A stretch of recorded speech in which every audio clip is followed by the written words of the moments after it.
Siempre se pierde algo en la traducción y eso es de agradecerse. El tiempo original de las cosas, el tiempo de creación. Hablar del tiempo de creación, del hacer en específico con esta idea. No to translate, sin traducción. Leer traduciendo. 13 de marzo. Cuando partimos a otro lado, algo se queda fuera de nosotros, algo falta. Algo sobra en el tiempo que dejamos atrás. Cuando traducimos el sentido, se pierde algo también. Hace poco quería escribirlo todo, ahora he olvidado una parte de ese todo. Estoy en traslado de equipaje, traduciendo el tiempo, perdiendo algo. Siempre me pasa esto, cuando por fin aparece la tinta y se presenta el escrito, el tiempo se va a algo. Dejar ir, dejar, desaparecerse. 18 de marzo, buscar el reverso, ir hacia adentro. ¿Qué pasa cuando es intraducible? No hay ninguna traducción disponible.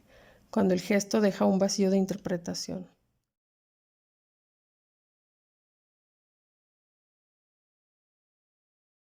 Creo que el tema me viene a mí desde antes, la traducción, como el acto de llevar a cabo las ideas al papel, por ejemplo.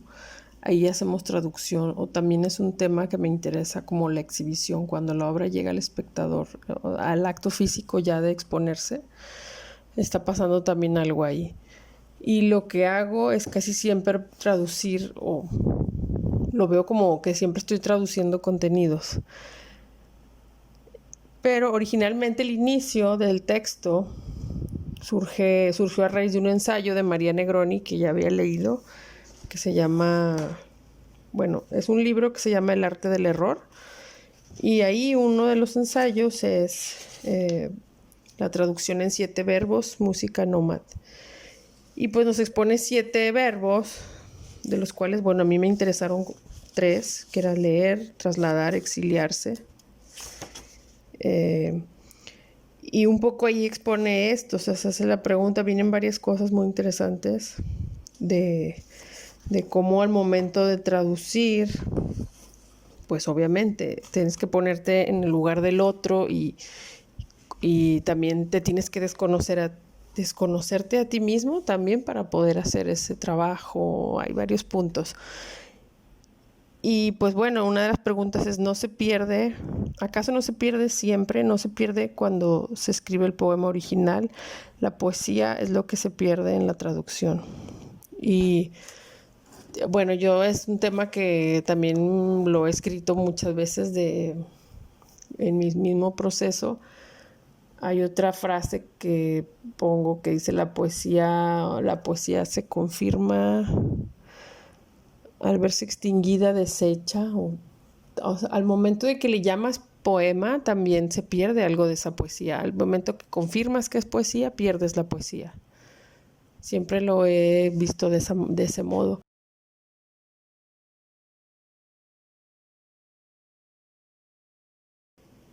Sí se pierde algo y sí tiene sentido el ejercicio, porque si no, ¿de qué manera llegarían a nosotros los contenidos de tantos autores que no son de nuestra lengua? Y precisamente se tiene que pasar por ahí y ya, el que ya es que si ya entiendes el idioma, pues tú también estás haciendo esa traducción todo el tiempo cuando lo estás leyendo, y creo que en mi caso, para mí sí ha sido un poco difícil. Como mencionaba, en el inglés no es o sea, no logro todavía entender muchas cosas. Y que en otros idiomas, quizás el francés tiene más cosas parecidas al español. Hay muchas raíces de palabras que me son afines y que también entran en juego en lo que yo hago. O sea, como que las entiendo. No sé. El inglés nunca fue mi idioma que me gustara. Y creo que de ahí, por eso coincidí, que ella, María Negroni, habla de que ella se fue a trabajar a Nueva York y precisamente al inicio no se sentía como...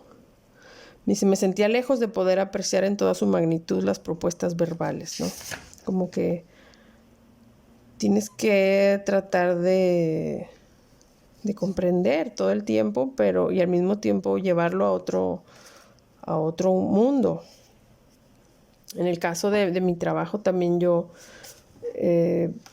los conceptos o los textos que estoy manejando, casi siempre estoy tratando de llevarlos a situaciones, a experiencias también, ¿no? Como lo que yo estoy pasando siempre se convierte en un texto de algún modo. Y luego ese texto se convierte en una acción o en una vivencia o en una situación que estoy planteándole al público. Y creo que de algún modo es lo que más me ha interesado estos últimos años en lo que estoy trabajando, o sea, tratar de ir un poquito más allá, ¿no? de la página, aunque la lectura de textos también me parece algo muy propio, la lectura individual de cada uno de los textos, no que yo los lea, sino que cada quien haga su lectura, ¿no? 18 de abril, la arquitectura y las cosas. No sé por qué tengo esta fascinación por el objeto herido o maltratado, quizás por su uso y el tiempo que le ha dado un estilo. No es tanto para aliviarla sin saberlo, sino para mostrarla en su esplendor. La pared descubierta cayendo. Cuando ha dado frutos como objeto, el cuerpo ha caído y eso da pie a un signo. Las paredes descubiertas. No cubrir la cosa, pues es una ya, sin el maquillaje habitual. El fino tacto de la piel del objeto de construcción, el objeto inservible. La mezcla de lo pulcro, limpio, nuevo y el contraste con lo viejo, desgastado, inútil. Decadencia, la piel, el muro desgarrándose, el muro decolorado, deconstruido, desarmado, el descarapelar, desgastado, desvanecido entre colores, la devastación, desierto. Granos de arena formando un contenido único y conceptual, desprendimientos, la grieta. Me senté a trabajar y la casa se cayó.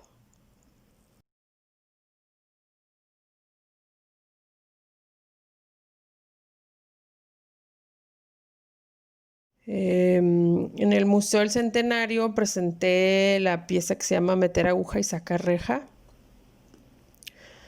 Y bueno, fue una pieza que escogí, que más bien me invitaron a participar en esta exposición que se llamaba Memoria Corporeizada, la experiencia autobiográfica en lo femenino. Entonces, pues las piezas que Paola Livas estaba seleccionando tenían todo que ver con la biografía de cada artista, que tuvieran que ver con eso, con la autobiografía. Entonces, yo le planteé pues varias piezas, tuvimos una charla y platicamos de varias piezas y había otras incluso que también le interesaron, pero se me hacía esta muy importante porque era Meter aguja y sacar reja, es la primer pieza que realizo yo a modo de proyecto y precisamente también tenía que ver con el espacio donde se estaba presentando, que era un muro antiguo, medio delicado de tocar, que bueno, que es cosa que los museos, cuando obviamente son patrimonio del Estado,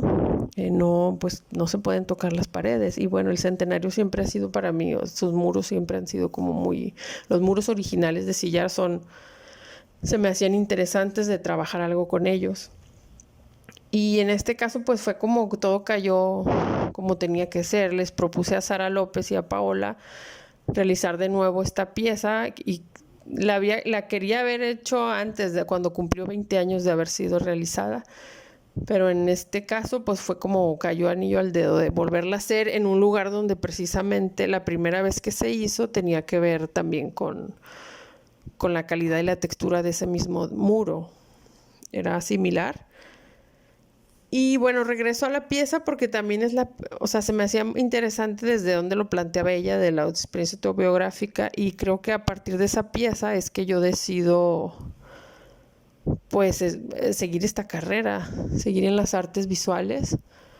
No, yo había hecho algunas pequeñas cosas, todavía era estudiante en la Facultad de Artes. Y había hecho cosas con fotografías y con textos, pero no había hecho un proyecto en sitio, que es el primero que hago y creo que fue un parteaguas a lo que yo seguí realizando esporádicamente. No, mejor no sé, cada cuando hice cada año he procurado hacer cada un año, cada 2 años algún proyecto individual, pero proyectos en sitio pues han sido como distintos, diversos también siempre, y me interesa mucho cuando voy a trabajar algo así, ver las características del lugar y ver qué se puede hacer allí, precisamente en el lugar que me está ofreciendo el lugar, cómo es el lugar, si hay luz, si no hay luz. Entonces siempre voy y reviso cómo son los espacios, y a raíz de eso es que empiezo a trabajar. Y bueno, esta pieza la hice en un contexto pues sí difícil, siendo estudiante y atravesando una enfermedad de mi madre, que fallece ese mismo año, y 3 meses después fue que se llevó a cabo ya la pieza, no ya la exhibición.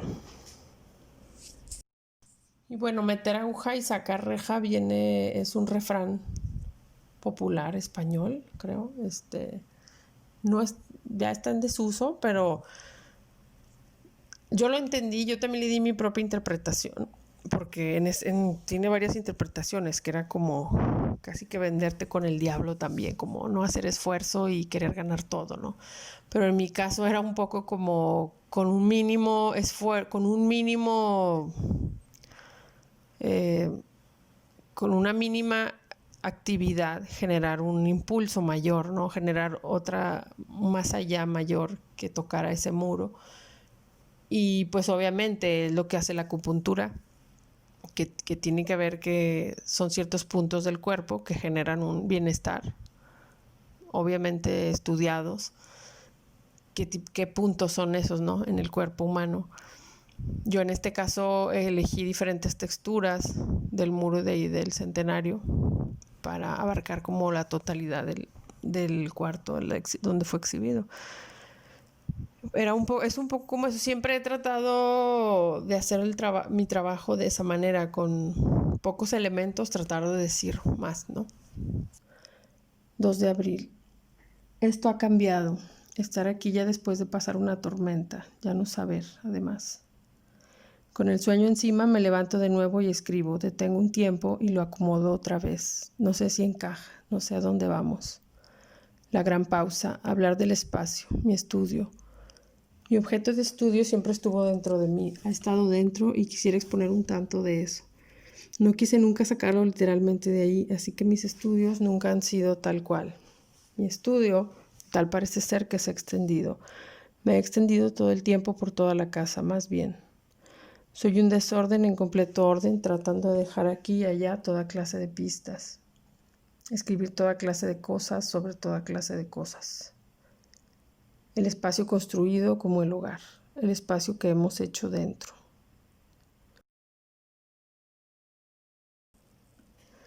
Romanticismo y decadencia. 21 de abril. Me di cuenta además muy tarde que perdí mi ventana, perdí el asomo. No hay sitio en casa para observar el exterior y eso me falta. La ventana al jardín es una, pero falta el afuera. 38 días de cuarentena y perder la ventana. 27 de abril. Y volviendo a la traducción, me he sentido más bien reconozco ese estado, estoy en Translate, en estado de traducción, como en pausa. Todo lo que he hecho está guardado y por eso mis cosas están así desde que llegué aquí a esta casa. Un tanto en alerta escribiendo, pero en traducción, perdiendo algo, tratando de poner en otro modo el hacer, compaginar un sentido con otro. Y a veces eso puede ser un proceso lento en mí. No sé por qué y no sé por qué. El estudio de mi estudio también se perdió desde que se perdió mi ventana. Aún así he agudizado mi saber de abstraer esto, de componer en abstracto las ideas, los bordes, lo falso. El piso en falso se comporta distinto, pues hay un camino recorrido en ese andar así. Tomarse la gran pausa para escribir, para medio escribir, medio leer, dejar lecturas suspendidas.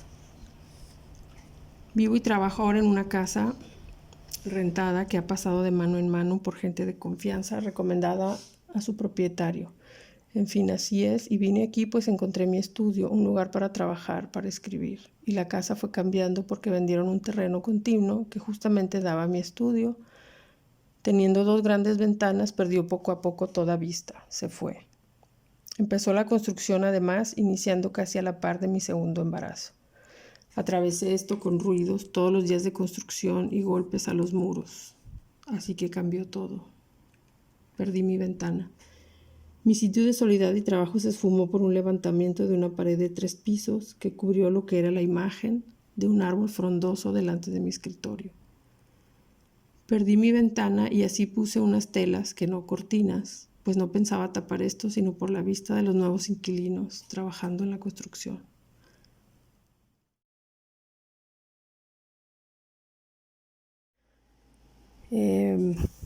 Creo que para mí ese es precisamente ese límite dentro y afuera, de adentro y afuera. Es una línea muy delgada que permite algo de la exposición a la luz, pero al mismo tiempo es penumbra. Y desde luego es un tema que siempre ha estado presente, ¿no?, en lo que yo hago. Creo que eso viene dictado desde la fotografía, que fue, pues, que es una de las cosas que por las que yo empecé a hacer arte, ¿no? Artes, o sea, quería estudiar artes para hacer fotografía.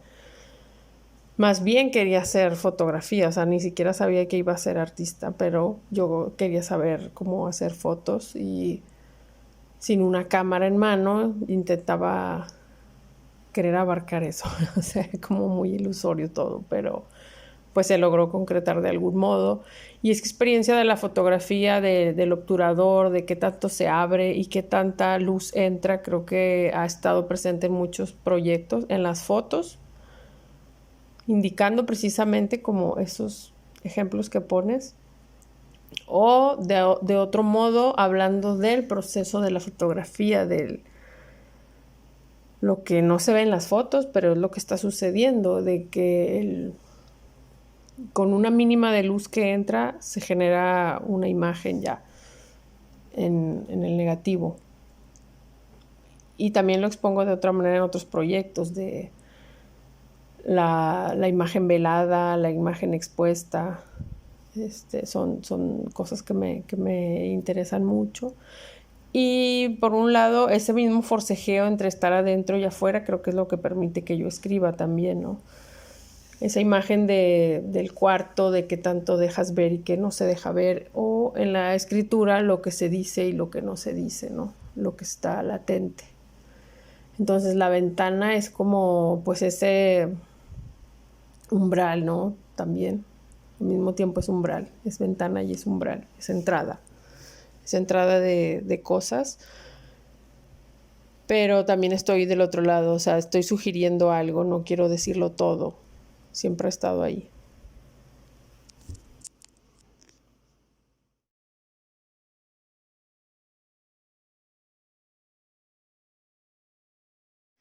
In a Desert I Descend es un texto escrito sobre la piel, sobre el muro de una casa que va cambiando cuando cambia de lugar. 1000 granos de arena conformando un desierto, 1000 granos de arena conforman un muro. Trabajar sobre el muro, aunque no tanto en superficie, sino constitución o algo que está casi en la superficie, tocándola. Cuando se escribió se produce, no se puede estar de adentro y afuera.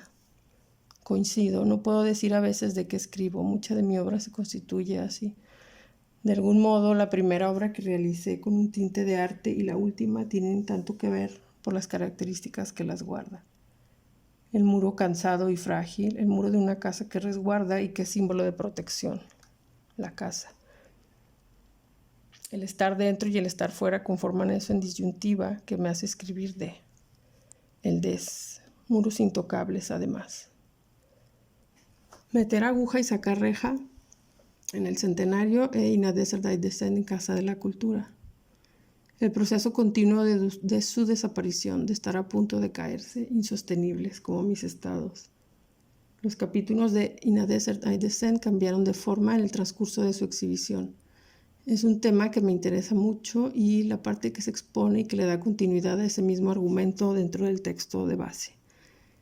Los materiales mismos respondieron a este clima de falsa modestia, clima desértico, seco y llano de Monterrey. No me interesa la superficie, sino que puede transformarse en ella, algo que puede estar entre la piel y ese interior. No tanto la dermis, sino trabajar dentro del muro. Mi relación con la acupuntura viene desde niña. Llevé medicina homeópata como tratamiento para el asma y alguna vez que llegaba con crisis me ponían agujas en la cabeza. Mi duelo fue sobrellevado con todo esto, pero sabía yo que se acercaba algo más fuerte. Tenía 20 años y era el primer proyecto individual que se realizó 3 meses después.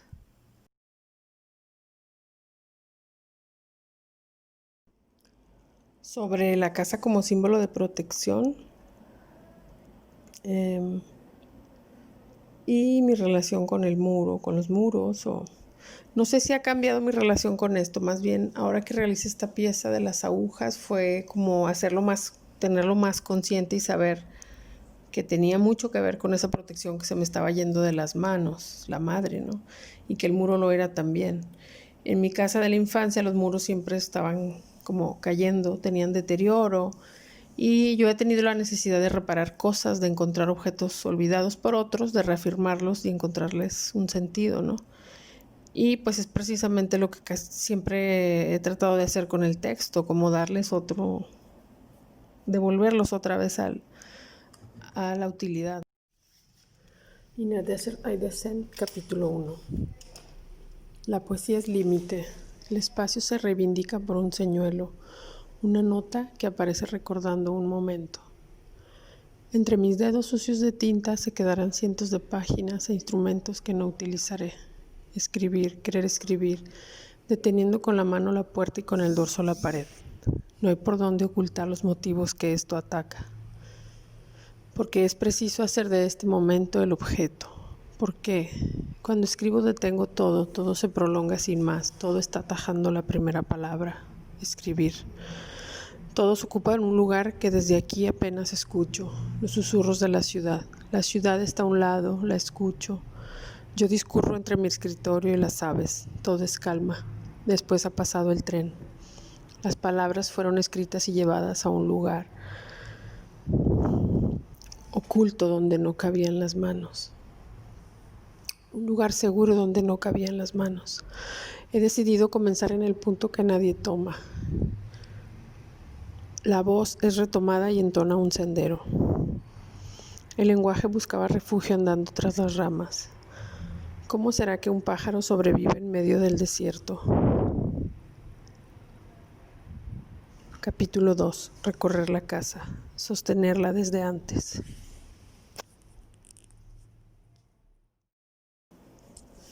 Empecé a usar cuadernos de escritura desde que estaba en la facultad, siendo estudiante de artes, o usaba tarjetas. Ya son 22 años de eso y antes de interesarme no escribía nada parecido. Comenzó muy espontáneo y sentí la necesidad de seguir. Y no para, aunque no es un ejercicio diario, es constante más bien. O sea, desde entonces no he dejado de anotar cosas, aunque no es que me siente todos los días a escribir. No sé exactamente cuántas tengo, pero sí son muchas. Las he comprado y son de diferentes formatos, de diferentes tamaños. De preferencia me gustan de hojas lisas y sin resorte. Y casi siempre que he salido de viaje, fuera de Monterrey y principalmente fuera de México, trato de comprar. Y bueno, también he hecho yo algunos cuadernillos cosidos a mano y me interesa mucho que quepan en mi bolsa.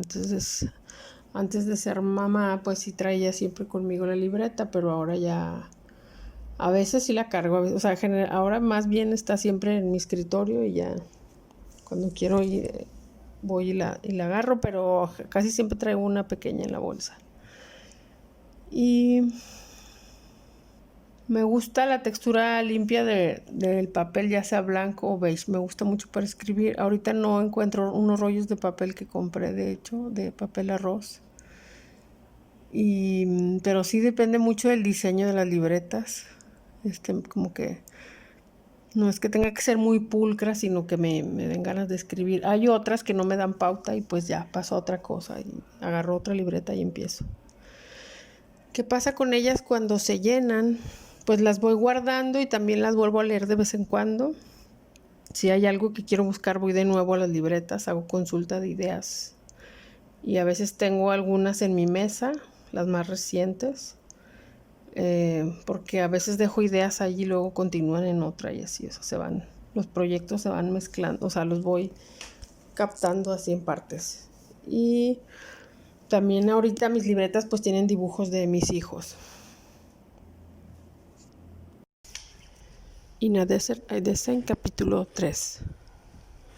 En un desierto camino sola con el viento, lastimando el sonido, sin lastimar el sonido en el desierto, sin lastimar el silencio. Capítulo 4. Construir algo sobre la base de la nada. Lo que es difícil es no poder tocar estos muros. Y eso es a lo que se enfrentan otros tantos, destruidos, arremetidos por el capital. Cada casa erigida sobre este eje, cargada de alientos, palabras, personas.